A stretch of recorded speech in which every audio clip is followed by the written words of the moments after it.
नमस्कार, आज की बात में आपका स्वागत है। आज भारत की सुरक्षा को लेकर कई बड़े खुलासे हुए। अब भारत में बने स्वदेशी हथियार दुश्मन पर आग बरसाएंगे। आप भी सुनेंगे तो चौंक जाएंगे। पहली खबर यह कि डीआरडीओ ने आज एक ऐसी मिसाइल का टेस्ट किया जो रेलवे प्लेटफॉर्म से लॉन्च की जा सकती है। अग्नि प्राइम की रेंज 2000 किलोमीटर है, यानी पाकिस्तान का कोना कोना इस मिसाइल की मार के दायरे में है। दूसरी खबर, भारत और रूस मिलकर हमारे देश में ही सुखोई 57 फाइटर जेट बनाएंगे। ये 5th जनरेशन फाइटर प्लेन्स दुनिया के सबसे खतरनाक फाइटर जेट्स में से एक हैं। और तीसरी खबर, भारत और रूस मिलकर दुनिया का सबसे एडवांस एयर डिफेंस सिस्टम तैयार करने के S-500 भारत में बनेगा। यह एयर डिफेंस सिस्टम भारतीय वायुसेना का सुदर्शन चक्र होगा, जिसे कोई भेद नहीं पाएगा। चौथी खबर यह कि हमारे देश में बने तेजस फाइटर प्लेन बनकर तैयार हैं। डिफेंस मिनिस्ट्री ने हिंदुस्तान एरोनॉटिक्स के साथ ये प्लेन बनाने के लिए 62,370 करोड़ रुपए का समझौता किया। और पांचवी खबर यह कि अमेठी की फैक्ट्री में भारत और रूस मिलकर AK-203 राइफल बनाना शुरू कर चुके हैं। शेर नाम की राइफल इस साल के आखिर तक पूरी तरह स्वदेशी तकनीक से बनेगी। यह दुनिया की सबसे एडवांस राइफल है, जिसकी टेक्नोलॉजी रूस ने भारत को ट्रांसफर की है। आज प्रधानमंत्री मोदी ने कहा कि भारत अब अपनी सिक्योरिटी के लिए, अपनी सुरक्षा के लिए दूसरे देशों पर कम से कम निर्भर रहे, इसके लिए ज्यादा से ज्यादा हथियार भारत में बनाने की तैयारी की जा रही है। आज देश का न्यूक्लियर एटमी त्रिशूल पावरफुल हो गया। Defence research and development organisation DRDO ने आज भारत की long range surface to air ballistic missile Agni prime के नए वर्जन का सफल टेस्ट किया। अग्नि प्राइम की रेंज, जैसा मैंने आपको बताया, 2000 किलोमीटर है। लेकिन आज के मिसाइल टेस्ट की खास बात थी इसकी रेंज नहीं, बल्कि इसका प्लेटफॉर्म है। आज अग्नि प्राइम मिसाइल को मोबाइल रेलवे प्लेटफॉर्म, यानी एक तरह से ट्रेन से लॉन्च किया गया। आज ओडिशा के बालासोर में हुए इस सफल परीक्षण के साथ भारत दुनिया के उन गिने चुने देशों में शामिल हो गया जो मोबाइल रेलवे प्लेटफॉर्म से बैलिस्टिक मिसाइल लॉन्च करने की क्षमता रखते हैं। मिसाइल लॉन्च के लिए रेलवे ट्रेन को मॉडिफाई करके खासतौर पर तैयार करती है। यह लॉन्च प्लेटफॉर्म मोबाइल होता है। इसको ऐसी किसी भी जगह ले जाया जा सकता है जहां रेलवे लाइन हो, यानी भारत में जहां भी रेलवे का नेटवर्क है वहां से अग्नि प्राइम को लॉन्च किया जा सकता है। कश्मीर से लेकर कन्याकुमारी तक, गुवाहाटी से लेकर गुजरात तक फैला रेलवे का विशाल नेटवर्क अब अग्नि बैलिस्टिक मिसाइल लॉन्च के लिए इस्तेमाल किया जा सकेगा। इसके लिए न तो लॉन्चर्स को अंडरग्राउंड छुपाने की जरूरत रहेगी, न आनंद फानंद में लॉन्च प्लेटफॉर्म तैयार करना पड़ेगा। रेलवे प्लेटफॉर्म से बैलिस्टिक मिसाइल लॉन्च करने की कैपेबिलिटी फिलहाल सिर्फ रूस, चीन और अमेरिका के पास मौजूद थी। नॉर्थ कोरिया भी बैलिस्टिक मिसाइल को रेलवे मोबाइल प्लेटफॉर्म से लॉन्च करने की कोशिश कर रहा है। मोबाइल रेलवे प्लेटफॉर्म से लॉन्च टेस्ट सक्सेसफुल होने के बाद भारत युद्ध होने पर अपने विशाल रेलवे नेटवर्क का इस्तेमाल करके किसी भी वक्त दुश्मन पर बैलिस्टिक मिसाइल से हमला कर सकेगा। अग्नि प्राइम मिसाइल अग्नि 4 और अग्नि 5 का हाइब्रिड वर्जन है और यह न्यूक्लियर वॉरहेड ले जाने में भी सक्षम है। डीआरडीओ के former director general Haribabu Srivastava ने कहा कि रेलवे प्लेटफॉर्म से अग्नि प्राइम का लॉन्च सीधे सीधे पाकिस्तान को मैसेज है, क्योंकि अब हम भारत में किसी भी जगह से कभी भी पाकिस्तान के किसी भी कोने में हमला कर सकते हैं। हमारे देश की जो स्टेटेड पॉलिसी है, नो फर्स्ट यूज़, मतलब हम कभी पहले इस्तेमाल नहीं करेंगे स्ट्रेटेजिक वेपन्स को। तो इसलिए हमारे लिए बड़ा इंपॉर्टेंट है कि हम वेपन्स को इस तरीके से इस्तेमाल कर सकें जहाँ पे दुश्मन हमें देखना न पाए, और हमारी कैपेबिलिटी पूरे हिंदुस्तान में कहीं से भी हम उसको लॉन्च कर सकें, ऐसी कैपेबिलिटी बढ़ जाए।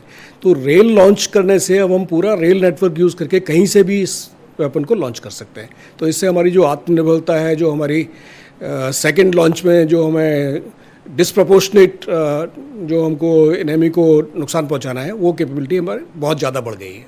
सो ग्राउंड में जब हम क्रॉस कंट्री मूव करते हैं तो हमारी व्हीकल्स की जो स्पीड होती है, जो अनड्यूलेशन होते हैं, उसमें 20, 30, 40 किलोमीटर पर आवर इस टाइप की स्पीड से होता है। लेकिन जब रेल से मूव कर रहे हैं तो रेल से मूव करने का मतलब है हम बहुत ज़्यादा स्पीड से मूव कर सकते हैं।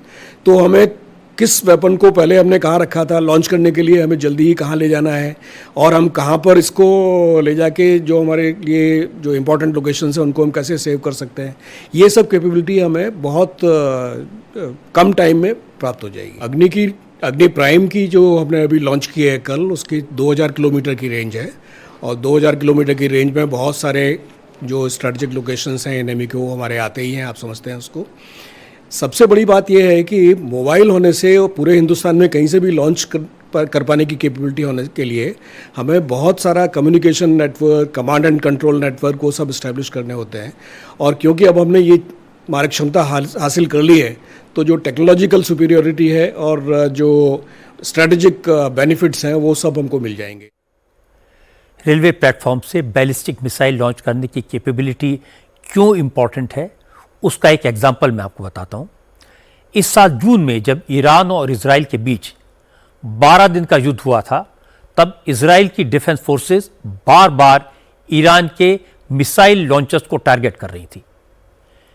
जब भी ईरान के रिवॉल्यूशनरी गार्ड्स इजराइल पर मिसाइल अटैक करने के लिए लॉन्चर्स को खुले में ले आते और लॉन्चर को मिसाइल अटैक के लिए तैयार करते, तब तक इजराइल की एयरफोर्स सैटेलाइट से उसकी लोकेशन डिटेक्ट करके ईरान के लॉन्चर्स को हवाई हमले में तबाह कर देती थी।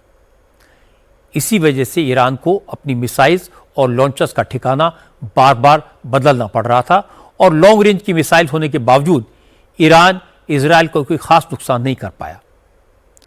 अब भारत के पास 2000 किलोमीटर रेंज वाली अग्नि प्राइम मिसाइल है, जो न्यूक्लियर पेलोड यानी एटम बम भी ले जा सकती हैं, और इस मिसाइल को कहीं से भी लॉन्च किया जा सकता है। इसलिए अग्नि प्राइम अब और भी घातक और भी लीथल हो गई है।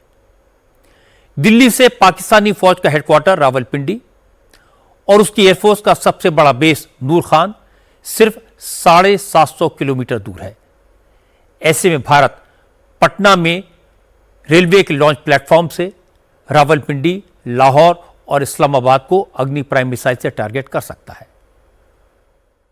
अभी तक रूस ने RT-23 मोलोदेत्स मिसाइल का टेस्ट कर लिया था रेल बेस लॉन्चर से, और उसके बाद चीन ने किया 2016 में। नॉर्थ कोरिया कोशिश कर रहा है लेकिन अभी तक वो सफल नहीं हो पाया। लेकिन भारत आज उन देशों की लिस्ट में आ गया जहां से हमारे पास फ्लेक्सिबिलिटी है कि रेल नेटवर्क का इस्तेमाल करते हुए हम कहीं भी किसी जगह से भी कुछ देरी के अंदर ही हम इंटरकॉन्टिनेंटल बैलिस्टिक मिसाइल तक लॉन्च कर सकते हैं। इस मिसाइल की जरूरत क्या है? यह फ्लेक्सिबिलिटी देती है कि हम रेल नेटवर्क का इस्तेमाल करते हुए कहीं से भी इस मिसाइल को लॉन्च कर सकते हैं छोटे समय के अंदर। ज्यादातर जो मिसाइल्स होती हैं ऐसी इंटरकॉन्टिनेंटल बैलिस्टिक मिसाइल या इंटरमीडिएट रेंज बैलिस्टिक मिसाइल, ये फिक्स लॉन्चिंग साइट से होती हैं और उनको प्रीएम्प्टिवली मारा जा सकता है, जैसे आपने ईरान इजराइल की कॉन्फ्लिक्ट में देखा कुछ महीने पहले। एक और कैपेबिलिटी देता है ये missile system rail based launcher से, हमारी सेकेंड स्ट्राइक कैपेबिलिटी को और मजबूत कर देता है। अगर प्रीएम्प्टिवली दुश्मन हमारे कुछ ऐसे अड्डों पे हमला बोल दे जहां पे हमारे मिसाइल साइट्स हैं या न्यूक्लियर एसेट्स हैं, तो कहीं ना कहीं हमारी सेकेंड स्ट्राइक कैपेबिलिटी के अंदर हम इसको कहीं से भी जो अवेलेबल एरियाज हैं रेल नेटवर्क के द्वारा, वहां से हम अपनी सेकंड स्ट्राइक कैपेबिलिटी का इस्तेमाल कर सकते हैं। हालांकि इस प्रशिक्षण में 2000 किलोमीटर रेंज की मिसाइल थी, लेकिन आने वाले समय में हम अपनी मिसाइल की रेंज 5000 से बढ़ा के 7500 किलोमीटर तक कर लेंगे। इसका मतलब है कि चीन का कोई भी ऐसा हिस्सा नहीं होगा, पाकिस्तान का ऐसा कोई भी हिस्सा नहीं होगा, या फिर हमारे हॉस्टाइल एलिमेंट्स का ऐसा कोई भी हिस्सा नहीं होगा जहां पे हम इस मिसाइल का इस्तेमाल ना कर सकें। डीआरडीओ ने अग्नि प्राइम का सफल परीक्षण किया। इसके बाद प्रधानमंत्री नरेंद्र मोदी ने ऐलान किया कि भारत जल्दी ही आधुनिक हथियारों के ज्वाइंट प्रोडक्शन के लिए रूस के साथ एग्रीमेंट करने जा रहा है। रूस और भारत बहुत जल्दी ही सुखोई 57 फाइटर जेट्स के ज्वाइंट प्रोडक्शन का समझौता कर सकते हैं। सुखोई 57 5th जनरेशन का स्टील्थ फाइटर प्लेन है। यानी ये रडार की पकड़ में नहीं आता है। जब अमेरिका ने भारत को F-35 फाइटर जेट बेचने का ऑफर दिया था, उसके बाद ही रूस ने भारत को सुखोई 57 के जॉइंट प्रोडक्शन का प्रस्ताव दिया। जॉइंट प्रोडक्शन में भारत को इस स्टेल्थ फाइटर जेट की टेक्नोलॉजी मिल जाएगी, जिसके बाद भारत इस लड़ाकू विमान का प्रोडक्शन करके उसे तीसरे देश को भी बेच सकेगा। जैसे भारत और रूस मिलकर ब्रह्मोस सुपरसोनिक मिसाइल बना रहे हैं, सुखोई 57 के साथ ही रूस ने अपने S-70B कॉम्बैट ड्रोन के जॉइंट प्रोडक्शन का ऑफर भी दिया है। रूस की सुखोई कंपनी इस ड्रोन को सुखोई 57 फाइटर जेट्स के साथ अटैक के लिए डेवलप कर रही है। यह ड्रोन दुश्मन के रडार और एयर डिफेंस को एंगेज करेगा और फाइटर जेट दुश्मन के ठिकानों को तबाह करेगा। रूस चाहता है कि सुखोई 57 फाइटर जेट के अलावा भारत रूस के latest air defence system S-500 का भी जॉइंट प्रोडक्शन करे। S-500 प्रोमेथियस दुनिया के सबसे एडवांस एयर डिफेंस सिस्टम्स में से एक है। यह एयर डिफेंस सिस्टम दुश्मन की बैलिस्टिक और हाइपरसोनिक मिसाइल्स को भी हवा में ही मार सकता है। रूस ने S-500 air defence system Crimea में यूक्रेन के खिलाफ तैनात किया है। S-500 इतना ताकतवर है कि यह दुश्मन के स्टेल्थ फाइटर जेट्स और लो अर्थ ऑर्बिट सैटेलाइट्स तक भी गिरा सकता है। पता यह लगा कि रूस इस बात के लिए भी तैयार है कि भारत में जो सुखोई 57 और S-500 बनेंगे, उन्हें भारत किसी दूसरे देश को बेच पाएगा। दिसंबर में प्रेसिडेंट पुतिन भारत के दौरे पर आएंगे और उम्मीद है कि पुतिन के दौरे में भारत और रूस के बीच हथियारों के जॉइंट प्रोडक्शन के समझौते पर सिग्नेचर हो जाएंगे। प्रधानमंत्री मोदी ने 15 अगस्त को लाल किले की प्राचीर से सुरक्षा के जिस सुदर्शन चक्र की बात की थी, उस जरूरत को S-500 का जॉइंट प्रोडक्शन पूरा कर सकता है। भारत रूस के साथ पहले ही ब्रह्मोस सुपरसोनिक मिसाइल का जॉइंट प्रोडक्शन कर रहा है, जिसके तीनों वर्जन भारत की आर्म्ड फोर्सेस के पास मौजूद है। ब्रह्मोस को जमीन से, किसी भी वॉरशिप से या फिर फाइटर जेट से लॉन्च किया जा सकता है। इसके अलावा रूस की AK-203 राइफल्स का जॉइंट प्रोडक्शन भी भारत में शुरू हो चुका है। AK-203 राइफल्स बनाने की फैक्ट्री उत्तर प्रदेश की अमेठी में है। इस जॉइंट प्रोजेक्ट के लिए Indo Russian rifles private limited के नाम से एक अलग कंपनी बनाई गई है, जिसकी कमान इंडियन आर्मी के मेजर जनरल SK शर्मा के पास है।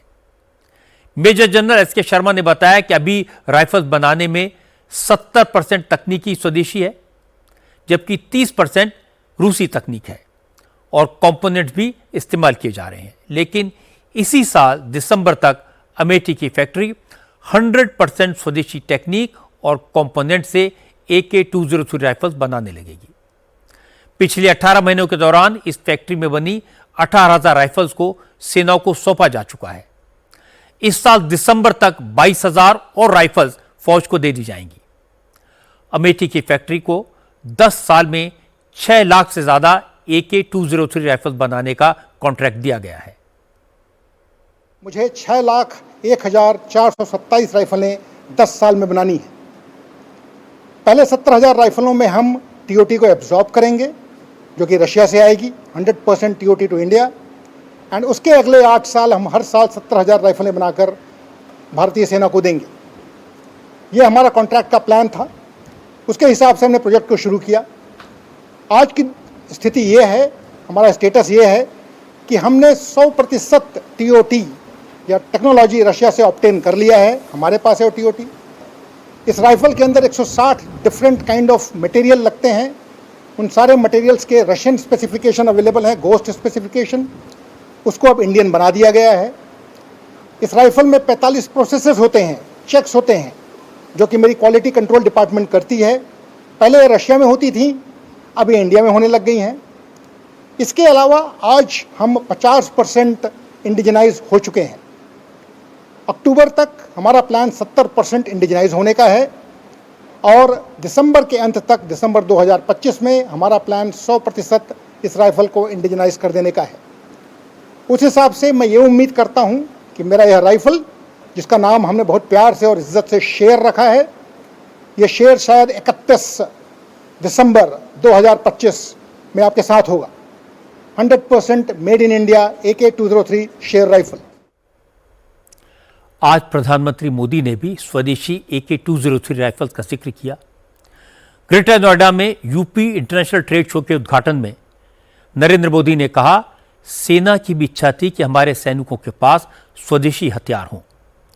सुरक्षा के मामले में भारत आत्मनिर्भर हो, सरकार इसी दिशा में काम कर रही है।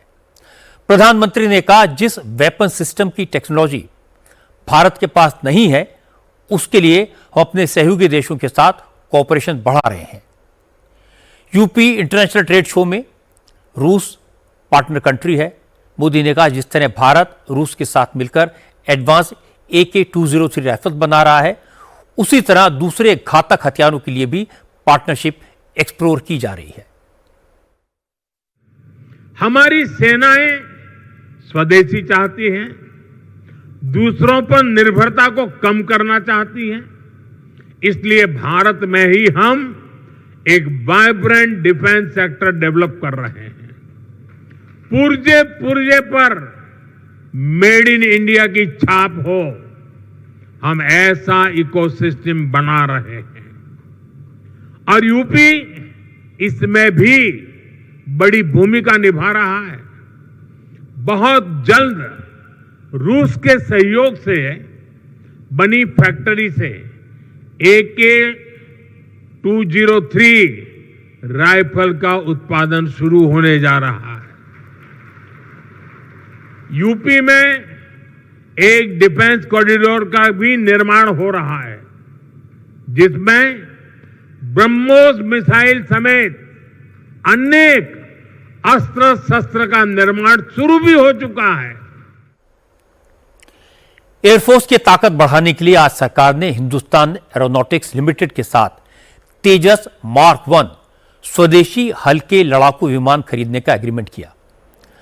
62,370 करोड़ रुपए के इस एग्रीमेंट के तहत एयरफोर्स को 68 सिंगल सीटर तेजस फाइटर जेट और 29 ट्विन सीटर ट्रेनर विमान मिलेंगे। तेजस फाइटर प्लेन को HAL ने डेवलप किया है। एयरफोर्स को तेजस फाइटर जेट्स की डिलीवरी 2027-28 से शुरू होगी और अगले 6 साल में पूरी कर दी जाएगी। तेजस मार्क 1 फाइटर जेट में 64% से ज्यादा कंपोनेंट स्वदेशी हैं। तेजस मार्क 1 लाइट कॉम्बैट एयरक्राफ्ट बनाने में 105 भारतीय कंपनियां इन्वॉल्व हैं। तेजस मार्क 1 स्वदेश में विकसित किया गया सबसे एडवांस फाइटर एयरक्राफ्ट है, जो MiG-21 जैसे पुराने विमानों की जगह लेगा और एयरफोर्स की ताकत बढ़ाएगा। तेजस लाइट कॉम्बैट एयरक्राफ्ट की रेंज 2500 किलोमीटर है। दुश्मन का हमला होने पर इसको 2 मिनट में स्क्रैम्बल किया जा सकता है और हवा में ही इसे रिफ्यूल किया जा सकता है। हिंदुस्तान एरोनॉटिक्स लिमिटेड के CMD DK सुनील ने इंडिया टीवी के डिफेंस एडिटर मनीष प्रसाद को बताया कि पहले लॉट के 12 तेजस एयरक्राफ्ट करीब करीब तैयार हैं और दिसंबर तक इनकी डिलीवरी हो जाएगी। HAL के CMD ने कहा कि उनकी टीम अब तेजस मार्क 2 पर काम कर रही है और अगले साल उसकी पहली फ्लाइट हो सकती है। इसमें काफ़ी चुनौतियां थी, जैसे सप्लाई चेन और कोविड का असर था, काफ़ी 1 आध साल था, तो अब वो हम पार कर चुके हैं। आप जो देख रहे हैं यहाँ पे जो 5036 है, ये 7वां एयरक्राफ्ट है जो ऑलरेडी फ्लाइट लाइन पे है, यानी 6 ऑलरेडी रेडी है, ये 7वां भी रेडी है। आप यहाँ पे देख रहे हैं ये है 83 ऑर्डर का पहला ट्रेनर है ये वाला, और यहाँ पे जो है ये 8वां फाइटर अभी रेडी हो रहा है, इसमें हम इंजन लगाने वाले हैं। और वहाँ पे जो आप देख रहे हैं ये है 10वां फाइटर और ये दूसरा ट्रेनर। मतलब एक एक करके 12 की जो संख्या आप कह रहे थे वो बिल्कुल एक तरीके से रेडी है? हाँ जी, मार्क 2 का ऑलरेडी डिज़ाइन हो चुका है, अभी प्रोटोटाइपिंग में है, यानी हम जैसे ये बनाते हैं उसके पुर्जे बना रहे हैं और उसके स्ट्रक्चर बना रहे हैं। तो हमारी उम्मीद है कि अगले साल के पहले क्वार्टर में एयरक्राफ्ट पूरा रेडी हो जाएगा, यानी स्ट्रक्चर बन जाएगा, हम उसके जो केबल्स है, लूमिंग है, ये सब फिट कर देंगे, तो एयरक्राफ्ट रेडी हो जाएगा पहले क्वार्टर में और उसकी फ्लाइट शायद 3rd या 4th quarter of next financial year में उसका फ्लाइट होगा। ये गर्व की बात है कि आज हम अपने देश में फाइटर जेट्स बना रहे हैं और एयर डिफेंस सिस्टम बनाने की तैयारी कर रहे हैं।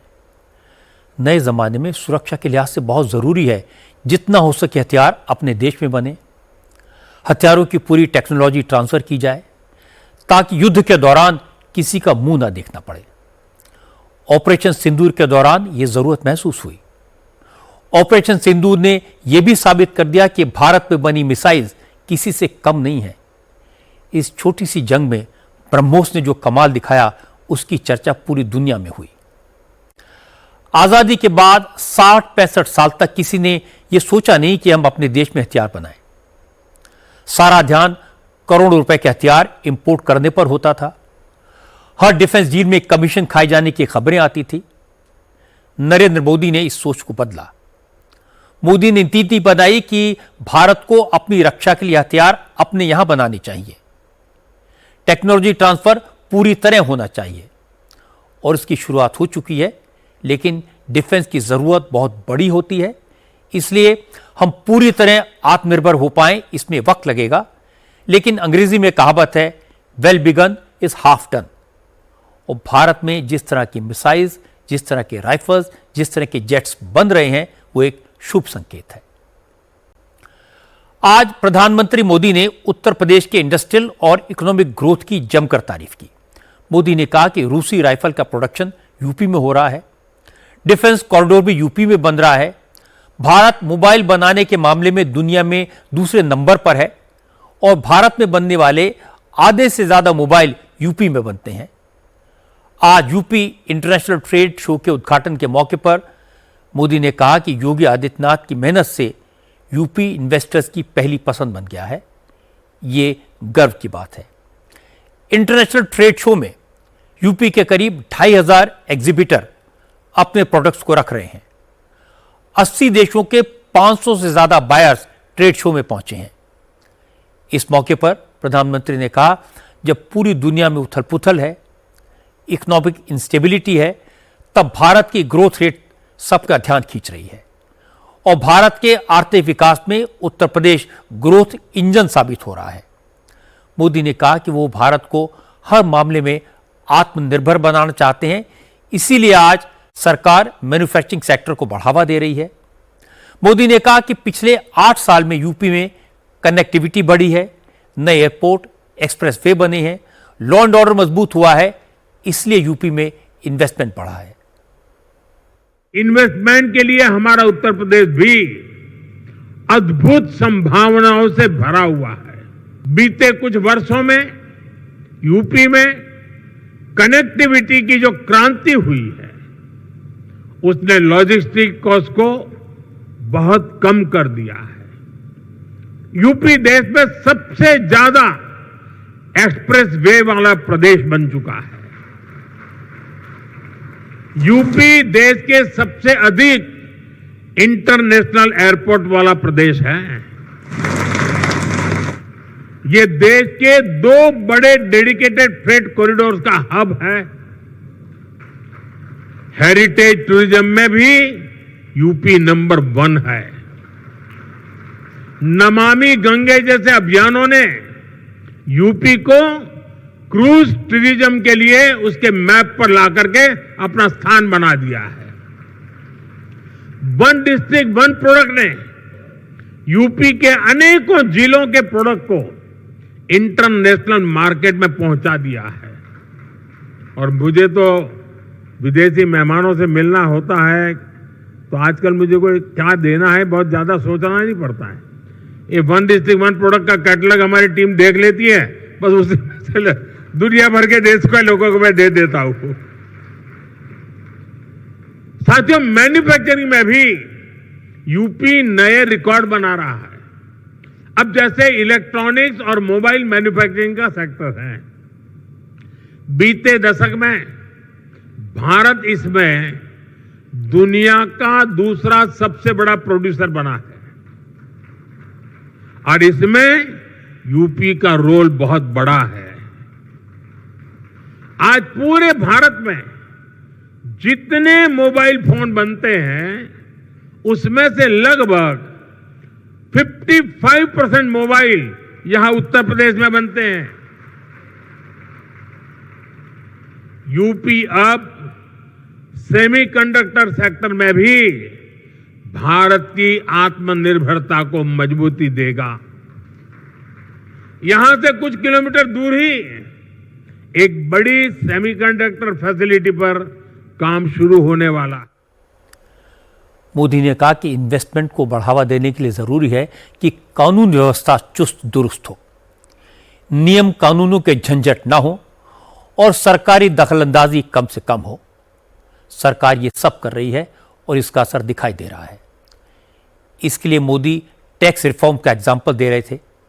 प्रधानमंत्री ने कहा कि उन्होंने टैक्स कानूनों में बदलाव किया, फिर जीएसटी लागू किया, पहले फेज में आर्थिक प्रगति सुनिश्चित की, इसके बाद दूसरे फेज में जीएसटी का सीधा लाभ जनता तक पहुंचाया। फिर मोदी ने उदाहरण देकर समझाया कि 22 सितंबर से सरकार ने जीएसटी स्लैब में जो बदलाव किया है उससे चीजों की कीमतों में कितना फर्क आया है। मोदी ने 2014 से पहले, 2017 में जीएसटी लागू होने के बाद और अब नए जीएसटी रिफॉर्म्स में टैक्स का पूरा हिसाब किताब लोगों के सामने रख दिया। एक एक आइटम, एक एक प्रोडक्ट का एग्जाम्पल देकर बताया कि जीएसटी से किसको कितना फायदा हुआ। 2014 से पहले, यानी आपने मुझे काम दिया उसके पहले की बात कर रहा हूं, 1000 रुपये की शर्ट पर, ये 2014 के पहले की बात कर रहा हूं, आपके पास पुराना बिल पड़ा तो निकाल दीजिए, 170 रुपये टैक्स लगता था, 170 रुपीज। साल 2017 में जब हम जीएसटी लाए तो आने के बाद पहले जीएसटी में 117 से कम होकर के 50 हो गया और अब 22 सितंबर को लागू हुए रेट्स के बाद 1000 रुपये के उसी शर्ट पर सिर्फ 35 रुपये टैक्स के रूप में देने होंगे। 2014 में toothpaste, shampoo, hair oil, shaving cream, इन सभी पर अगर कोई 100 रुपया खर्च करता था तो इन पर 31 रुपये टैक्स देना पड़ता था। 100 रुपये पर 31, यानी 100 रुपये का बिल 131 रुपये का बनता था। 2017 में जीएसटी आया तो 100 रुपये का यही सामान 118 रुपये का हो गया, 131 से कम होकर के गए। अब जीएसटी की अगली पीढ़ी में, यानी इस बार जो जीएसटी का रिफॉर्म हुआ है, ये सामान 100 रुपये पर 5 रुपया 105 रुपये का हो गया है। 131 से 105 पर आ गया, यानी 2014 से पहले की तुलना में सीधे 26 रुपये की बचत, 100 रुपये पर 26 रुपये की बचत देश के सामान्य नागरिक को हुई है। इस उदाहरण से आज समझ सकते हैं कि एक सामान्य परिवार की हर महीने कितनी बचत हो रही है। अगर कोई परिवार अपने परिवार में जो भी आवश्यकता होती है साल भर का हिसाब लगा ले और मान लीजिए 2014 में अगर एक साल में वो 1 लाख रुपए की चीजें खरीदता था, अगर 1 लाख रुपए के आसपास उसने 2014 के पहले कुछ खरीद किया होगा तो उसे उस समय करीब 25,000 रुपया टैक्स देना पड़ता था। 2014 के पहले, मेरे आने से पहले। ये बयान बहादुर लोग आजकल बयान करते हैं ना, जरा उनको सुनाइए। लेकिन अब नेक्स्ट जनरेशन जीएसटी के बाद उसी परिवार को सालाना सिर्फ 25,000 से कम होकर के करीब 5-6 हजार रुपया तक टैक्स आ गया है। 25,000 से 5। हमारे यहां गांव की अर्थव्यवस्था में ट्रैक्टर की बड़ी भूमिका है।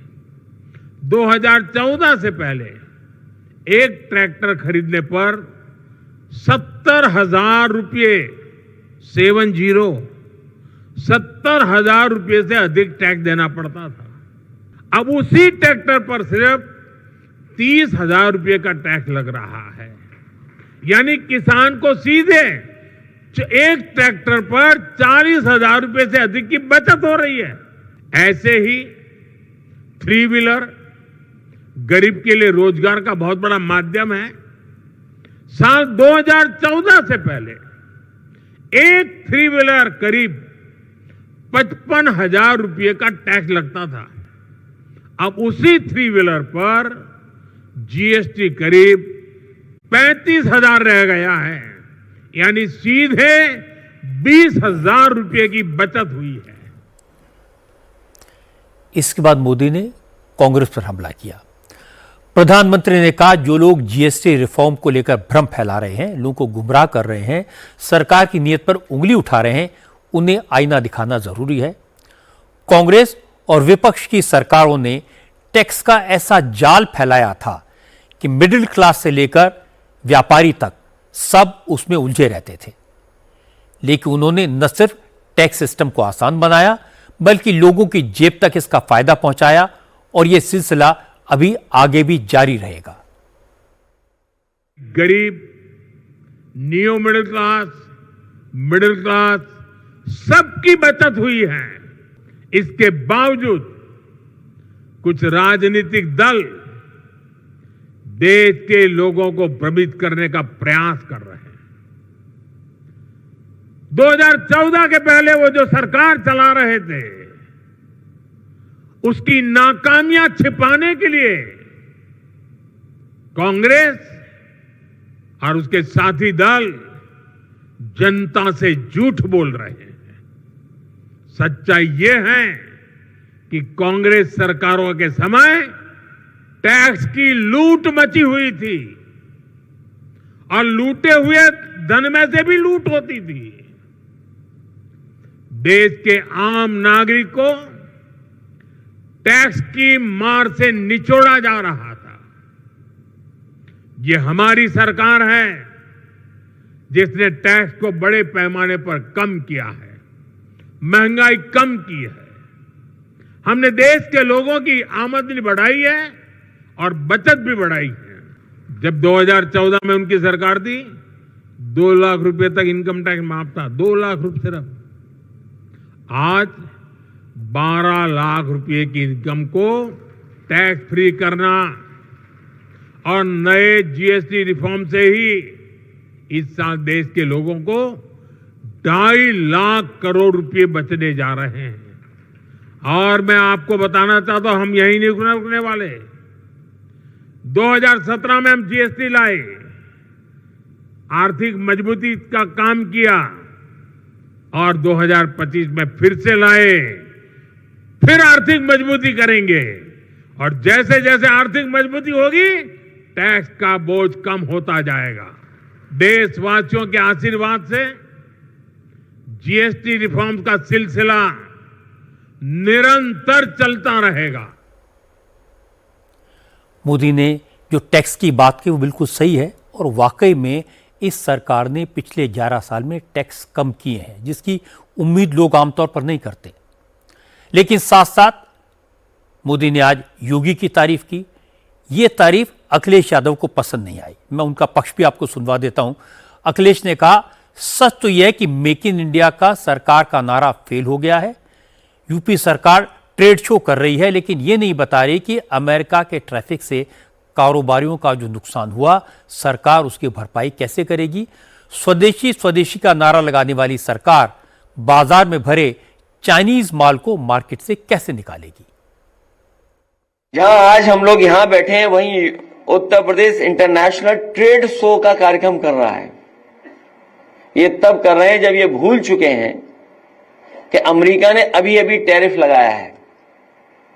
1 डिस्ट्रिक्ट 1 प्रोडक्ट का प्रचार किया इन्होंने। लेकिन जो हमारे कारोबार करने वाले लोग हैं, जिनका नुकसान हो रहा है टैरिफ की वजह से, उनके लिए क्या सरकार ने फैसला लिया, अभी तक सरकार सामने नहीं आई है। कम से कम सरकार को जो कारोबार का नुकसान हो रहा है उसके लिए मदद करने के लिए आगे आना चाहिए, जिससे हमारा कारोबार चलता रहे, कारोबार के लोगों का नुकसान ना हो। क्या चीन हमारी जमीन को भी कब्जा कर रहा है, हमारे बाजार को भी कब्जा कर रहा है। और आज जिस ट्रेड की आप बात कर रहे हैं, हमारा पूरा बाजार भरा पड़ा है चीन के सामान से। तो एक तरफ जहां आप स्वदेशी की बात कर रहे हैं, मेक इन इंडिया की बात कर रहे हैं, या उनकी जो स्कीम और थी मेक इन इंडिया को और सपोर्ट करने के लिए, वो सब स्कीम्स फेलियर रही हैं। आपकी स्कीम्स जमीन पर नहीं पहुंची। भाजपाइयों के लिए इतना ही है कि ये लोग मुंह से स्वदेशी और मन से विदेशी हैं। ये बात सही है कि ट्रंप के टैरिफ से हमारे ट्रेड को नुकसान हुआ है, लेकिन इसका मतलब ये नहीं कि हम सरकार के अच्छे कामों को नकार दें। एक जमाना था जब यूपी में कोई इन्वेस्ट करने के लिए तैयार नहीं होता था। सब माफिया से डरते थे, कब किडनैपिंग हो जाए, कब एक्सटॉर्शन की कॉल आ जाए, कब किसी की लाश मिले, इसका कोई ठिकाना नहीं था। यूपी में सड़कों की हालत खराब थी, रेलवे ट्रैक्स और स्टेशंस बुरी अवस्था में थे, एयरपोर्ट्स न होने से कनेक्टिविटी लिमिटेड थी। अब परिस्थितियां बदल गई हैं। योगी आदित्यनाथ की सरकार आने के बाद कानून व्यवस्था दुरुस्त हुई है।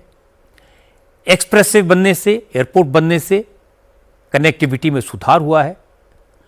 कुछ हफ्ते बाद नोएडा में एशिया का सबसे विशाल और सबसे आधुनिक एयरपोर्ट बनकर तैयार हो जाएगा। इससे पूरे उत्तर प्रदेश को फायदा होगा। जब और इन्वेस्टर यूपी में आएंगे, जब और बायर यूपी में आएंगे, मैन्युफैक्चरिंग बढ़ेगी, एक्सपोर्ट बढ़ेगा, तो उत्तर प्रदेश का मान बढ़ेगा। टैरिफ से लड़ने और ट्रेड में बढ़ने का इससे बेहतर रास्ता और दूसरा नहीं हो सकता। अब बात करते हैं लेह लद्दाख की। लेह में अब हालात शांत हैं। कल जो हिंसा हुई थी, आगजनी हुई थी, उसके बाद टेंशन तो है, लेकिन आज किसी तरह की कोई अप्रिय घटना नहीं हुई। होम मिनिस्टर ने कहा कि लद्दाख में कल हुई हिंसा राजनीतिक साजिश का नतीजा थी और इसके लिए कुछ हद तक सोशल एक्टिविस्ट सोनम वांगचुक भी जिम्मेदार हैं। लद्दाख में हिंसा पर आज गृह मंत्रालय ने 10 पॉइंट का एक बयान जारी किया। इस बयान में कहा गया कि वांगचुक ने अपनी स्पीच में अरब स्प्रिंग स्टाइल के प्रोटेस्ट और नेपाल के जेनजी आंदोलन का जिक्र किया। इसी से प्रभावित होकर नौजवानों ने कल लद्दाख में गड़बड़ की। होम मिनिस्ट्री का दावा है कि सरकार हाई पावर्ड कमेटी और सब कमेटीज के जरिए अलग अलग पार्टियों और नेताओं के साथ बातचीत कर रही है। लद्दाख के शेड्यूल्ड ट्राइब्स के लिए आरक्षण को 45 से बढ़ाकर 84% कर दिया गया है। 1800 पदों पर भर्ती शुरू की गई है। लोकल काउंसिल में महिलाओं को 33% रिजर्वेशन दिया गया है। सरकार ने भोती और पुर्गी को आधिकारिक भाषा का दर्जा भी दे दिया है। इस तरह के कदमों से जो लोग परेशान हैं, उन्हीं के उकसावे पर लद्दाख में हंगामा हुआ। होम मिनिस्ट्री के मुताबिक यह बिल्कुल क्लियर है कि भीड़ का गुस्सा सोनम वांगचुक के बयानों से भड़का और हिंसा के बाद जब उन्होंने अपनी भूख हड़ताल खत्म कर दी, सरकार ने भरोसा दिया कि लद्दाख के लोगों के संवैधानिक हकों की सुरक्षा की जाएगी। जम्मू कश्मीर के फॉर्मर डीजीपी एसपी वैद ने कहा कि लेह में कल जितनी संख्या में लोग सड़कों पर निकले, उन्होंने जिस तरह टारगेटेड अटैक किए, वो भीड़ का काम नहीं हो सकता। लेह में जो हुआ वो सोच समझकर प्लानिंग के साथ करवाया गया। इससे इस मामले की पूरी जांच होनी चाहिए।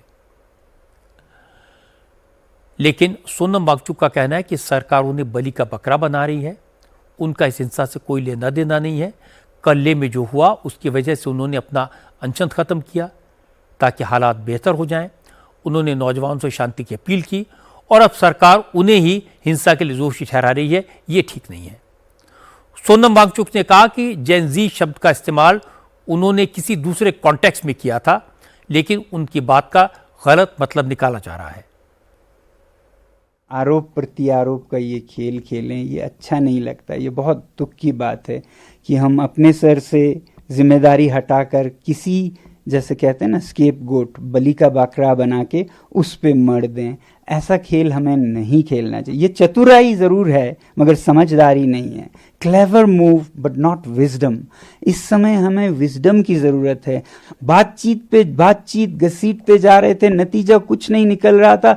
अब मुझ पे दोष देने लगे थे यही युवा कि आपका शांति का पथ किसी काम का नहीं है। अपनी शांति आप अपने साथ, एक मिनट, आप अपनी शांति का पथ अपने साथ रखिएगा, हम अपने हाथ में लेंगे। ऐसा मुझे बुरा भला कहने लग चुके थे। हजारों में युवा निकल गए, मानो जैसे जेनजी रेवोल्यूशन सा हो, ऐसा एक शब्द निकल गया। वैसे मैं जेनजी प्रयोग नहीं करता हूं, अब ये बच्चे खुद को करते हैं तो इसलिए शायद मेरे मुंह से निकला, वरना हमें जेनजी से इतना छूत भी नहीं होना चाहिए। ऐसा कोई शब्द में तो बुराई नहीं है, पता नहीं कुछ लोगों को इतना क्यों लगता है। मैं भी यूज नहीं करता हूं, मगर कल ये मैंने सिर्फ इसका वर्णन करते हुए कहा, ऐसा एक हालात हो गया लद्दाख में जिससे हम सब दुखी हैं। सोनम वांगचुक का अपना पक्ष है, उनकी बात सही भी हो सकती है, लेकिन सरकार उनकी बात पर यकीन करने को तैयार नहीं है और ऐसा लग रहा है कि सोनम वांगचुक की मुश्किलें बढ़ने वाली हैं। आज वांगचुक के NGO students educational and cultural movement of Ladakh का FCRA लाइसेंस रद्द कर दिया गया। ये लाइसेंस रद्द होने के बाद वांगचुक विदेशों से चंदा नहीं ले पाएंगे। जांच में पता चला कि वांगचुक के एनजीओ ने FCRA का लाइसेंस मिलने से पहले ही विदेशों से चंदा लेना शुरू कर दिया था और विदेशों से मिले पैसे को डाइवर्ट भी किया गया। इसके अलावा सोनम वांगचुक की संस्था Himalayan institute of alternative learning को दी गई जमीन की लीज भी आज रद्द कर दी गई। 2018 में ले के फेवांग गांव में HAIL को करीब 1076 कनाल जमीन 40 साल के पट्टे पर दी गई थी। हालांकि आज फारूक अब्दुल्ला, उमर अब्दुल्ला और महबूबा मुफ्ती जैसे नेता सोनम वांगचुक के सपोर्ट में आगे आए। फारूक अब्दुल्ला ने कहा कि जब भी मोदी सरकार के खिलाफ आंदोलन होते हैं तो सरकार उन्हें दबाने की कोशिश करती है, आंदोलन को राजनीतिक साजिश करार दे देती है। फारूक ने कहा कि कांग्रेस में तो इतना दम ही नहीं है कि लद्दाख में हजारों लोगों को इकट्ठा कर सके। हकीकत यह है कि लद्दाख के नौजवान मोदी सरकार की वायदा खिलाफी से नाराज हैं और कल की हिंसा इसी का नतीजा थी। हर बार इनसे कहा गया हम कुछ करेंगे, ये करेंगे, वो करेंगे, मगर कुछ नहीं किया। और मैं हुकूमत हिंदुस्तान से कहना चाहता हूँ, ये बॉर्डर स्टेट है, चीन हमारे ऊपर बैठा हुआ है, वहाँ पे काफ़ी वहाँ की ज़मीन उनके कब्जे में है। वहाँ पे ऐसी चीज़ होना हमारे वतन के लिए ख़तरनाक है। मेहरबानी करके इसको सुलझाने की कोशिश कीजिए और बातचीत का रास्ता जल्दी से इख्तियार कीजिए। इंतज़ार न कीजिए कि फिर से इसमें चिंगारी लग जाए। मैं नहीं समझता हूँ इसमें कोई जमात है जो इसके पीछे है, क्योंकि आप ये कहेंगे कि ये बाहर से आ रहे हैं। मैंने पहले भी ये देखा है, जब भी यहाँ कुछ होता था कहते ये बाहर से आ रहा है। बाहर से नहीं है, ये वहाँ के लोगों की आवाज़ है, दिलों की आवाज़ है। वो अब ज़्यादा इंतज़ार नहीं करेंगे, उन्हें इससे सबक सीखना चाहिए। लेह में जो तोड़फोड़ हुई, जो दुखद मौतें हुई, जिस तरह से हिंसा हुई, उससे सबक सीखने की ज़रूरत है। हो सकता है कि सोनम वांगचुक ने लोगों को भड़काया हो सकता है इसके पीछे कोई बड़ी साजिश हो। यह भी माना जा सकता है कि वांगचुक ने लाइसेंस मिलने से पहले विदेशों से डोनेशन लिए थे। पर इन सब बातों की वजह से असली इशू को इग्नोर नहीं करना चाहिए। अगर लद्दाख के लोग पूर्ण राज्य का दर्जा मांग रहे हैं तो उनसे बात की जानी चाहिए। लोग नौकरियों की मांग कर रहे हैं, अगर भर्ती शुरू हो गई है तो ये बात लोगों को समझाने की जरूरत है। अब भी देर नहीं हुई है, हालात काबू में हैं। लद्दाख के लोग अपने हैं, शांति प्रिय हैं, लोकतंत्र में विश्वास रखते हैं। उनको विश्वास में लेकर बात करने में अब देर नहीं करनी चाहिए। उनको ये यकीन दिलाने की जरूरत है कि सरकार उनकी बातों पर पॉजिटिवली, सहानुभूति से विचार करेगी और जल्दी ही रास्ता निकालेगी। सुपरस्टार शाहरुख खान के बेटे आर्यन खान को ड्रग्स के फर्जी केस में फंसाने वाले IRAS अफसर समीर वानखेड़े ने आज शाहरुख की कंपनी रेड चिलीज एंटरटेनमेंट पर मानहानि का केस दायर किया।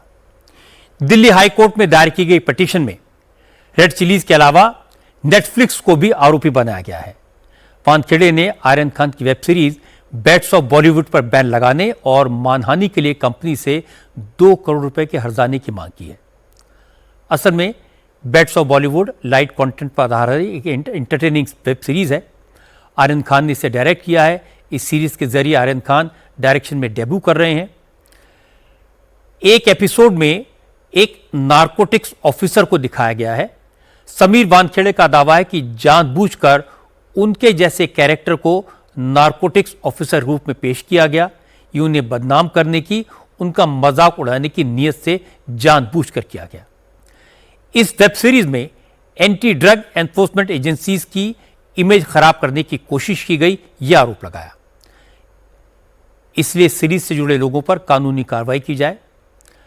आपको याद होगा कि अक्टूबर 2021 में समीर वानखेड़े ने ही आर्यन और उनके दोस्तों को ड्रग्स रखने के झूठे आरोप में गिरफ्तार किया था। 26 दिन जेल में रहने के बाद आर्यन को जमानत पर रिहा किया गया और 2022 में कोर्ट ने इस केस में आर्यन को क्लीन चिट दे दी थी। इसलिए अब समीर वानखेड़े को लग रहा है कि आर्यन ने अपनी सीरीज में उनके जैसे कैरेक्टर को उनसे बदला लेने के लिए रखा है। इससे सोशल मीडिया में उनका मजाक बनाया जा रहा है और कोर्ट से इस वेब सीरीज से जुड़े लोगों के खिलाफ कार्रवाई करने के लिए उन्होंने कहा और यह भी कहा कि हर्जाने में जो 2 करोड़ मिलेगा उसे वो टाटा मेमोरियल कैंसर हॉस्पिटल को दान कर देंगे। दिल्ली हाई कोर्ट इस मामले की सुनवाई कल करेगा। समीर वानखेड़े को ये सारी बातें तब सोचनी चाहिए थी जब उन्होंने फर्जी केस बनाकर आर्यन को जेल में डाल दिया था, उनकी बेल नहीं होने दी थी। समीर वानखेड़े को आज ये डर लग रहा है कि आर्यन खान ने अपनी सीरीज में उनको एक्सपोज कर दिया तो उन्हें मिर्ची क्यों लग रही है। कोई ऑफिसर कितना भी बड़ा हो, अपनी ईगो के लिए किसी को जेल में रखना, झूठा केस बनाना अपराध है, क्योंकि आर्यन को कोर्ट ने क्लीन चिट दी थी। समीर वानखेड़े को केस करने के बजाय उनसे माफी मांगनी चाहिए। आपको आज की अच्छी खबर बता दूं, अब देसी नस्ल के कुत्ते नक्सल प्रभावित इलाकों में विस्फोटक का पता लगाएंगे, ड्रग्स और स्मगलर्स को पकड़ने में मदद करेंगे, आपदा के वक्त रेस्क्यू ऑपरेशन का हिस्सा बनेंगे। अब तक इन सारे कामों के लिए विदेशी नस्ल के डॉग्स को ट्रेन किया जाता था, लेकिन अब बीएसएफ 150 देसी नस्ल के डॉग्स को ट्रेन कर रही है। देसी नस्ल के कुत्ते कमाल कर रहे हैं। असल में प्रधानमंत्री मोदी ने मन की बात में लोगों से देसी नस्ल के डॉग्स को अडॉप्ट करने की अपील की थी। मोदी के सजेशन को बीएसएफ ने गंभीरता से लिया और देसी नस्ल के कुत्तों की ट्रेनिंग शुरू की। बीएसएफ अब तक 150 देसी नस्ल के डॉग्स को अडॉप्ट करके ट्रेन कर चुकी है। बीएसएफ का सबसे बड़ा डॉग ट्रेनिंग सेंटर ग्वालियर के पास टेकनपुर में है। यहां रामपुर हाउंड और मुधोल हाउंड नस्ल के इंडियन डॉग्स को ट्रैकिंग, गार्डिंग, नारकोटिक्स, एक्सप्लोसिव्स, इन सब के डिटेक्शन के साथ साथ सर्च और रेस्क्यू ऑपरेशन के लिए ट्रेन किया जा रहा है। बीएसएफ एकेडमी के डायरेक्टर डॉक्टर शमशेर सिंह ने बताया कि इंडियन ब्रीड के एक ट्रेन डॉग ने विदेशी नस्ल के डॉग को पछाड़कर अवार्ड जीता है। हमारे ये डॉग्स कठिन से कठिन हालात में काम करने के लिए सक्षम है। अब बीएसएफ एकेडमी ऐसे डॉग्स को ट्रेन करके उन्हें न सिर्फ बीएसएफ में शामिल करेगी बल्कि दूसरे फोर्सेस को सप्लाई भी करेगी। प्रधानमंत्री जी ने एक मन की बात में आह्वान किया था कि जब भी अगली बार आप डॉग्स को अडॉप्ट करने की सोचें तो इंडियन ब्रीड के बारे में जरूर सोचना। तो बीएसएफ ने उसी आह्वान के बाद इंडियन डॉग्स को ट्रेन करना और उनका ब्रीडिंग करने का प्रोग्राम चालू किया। हमने अभी तक 150 इंडियन ब्रीड के डॉग्स को ट्रेन करके बॉर्डर पे डिप्लॉय किया है और 20 हमारे जो इंडियन ब्रीड के डॉग्स हैं वो ब्रीडिंग सेंटर में हैं। आत्मनिर्भर भारत के प्रोग्राम में ये बहुत एक सफल प्रयोग रहा है। हम 2 नस्ल के ब्रीड्स को ट्रेनिंग दे रहे हैं, एक रामपुर हाउंड और एक मुधोल हाउंड, और बहुत ही स्फूर्ति के साथ काम करते हैं और ऊंची हाइट पे, ऊंचाई पे अगर उनको कूदना है तो वो बाकी डॉग्स को उनके कंपैरिजन में बहुत ही उनकी परफॉर्मेंस काफ़ी अच्छी है। अब तक तो स्निफर डॉग्स को इंपोर्ट किया जाता था, विदेशी नस्ल के कुत्तों के हिसाब से एनवायरनमेंट तैयार करना पड़ता था, वो हमारे यहाँ की गर्मी को बर्दाश्त नहीं कर पाते थे, बीमार होते थे, इसलिए विदेशी नस्ल के कुत्तों पर खर्चा ज़्यादा होता है। लेकिन देसी नस्ल के कुत्तों पर न ज़्यादा खर्चा होगा और काम के मामले में विदेशी नस्ल के कुत्तों से ये बेहतर साबित हुए हैं। और अंत में एक नज़र उन खबरों पर जो कल सुर्खियों में रहेगी। प्रधानमंत्री मोदी बिहार में 75 लाख महिलाओं के अकाउंट में 10-10 हजार रुपए ट्रांसफर करेंगे। प्रियंका गांधी कल पटना में महिला संवाद कार्यक्रम में हिस्सा लेंगी। अमित शाह कल कोलकाता में दुर्गा पूजा पंडालों का उद्घाटन करेंगे और इसके बाद वो बिहार जाएंगे। 62 साल तक इंडियन एयरफोर्स में सर्विस देने के बाद MiG-21 फाइटर जेट्स कल रिटायर हो जाएंगे। आज की बात में इतना ही। मेरी आपसे अगली मुलाकात कल रात 9 बजे होगी।